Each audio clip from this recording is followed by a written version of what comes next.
తిన్న ఆహార పొట్లాలను బయటకు విసిరేశారు. అవి జీటీ ఎక్స్ప్రెస్ ఇంజిన్ ముందు భాగంపై పట్టడంతో అద్దం పగిలిపోయింది. అందులో ఉన్న సహాయ లోకో పైలట్కు తీవ్ర గాయాలయ్యాయి. ఈ ఘటనతో భయభ్రాంతులకు గురైన లోకో పైలట్ అంజయ్య ఉన్నతాధికారుల అనుమతితో రైలును ఉలవపాడు యార్డు వద్దకు తీసుకెళ్లారు.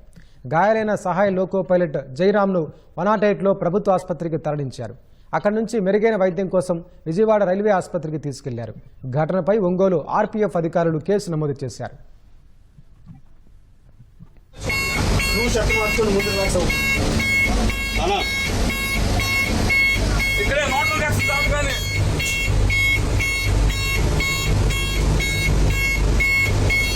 ఉలవపాడు దాకా వెళ్ళగలమా? ఉలవపాడులో 108 అరేంజ్ చేస్తాను. దాటి వచ్చేసాం కదా, ఉలవపాడు దాకా వెళ్ళగలమా? ఉలవపాడులో అరేంజ్ చేస్తాను.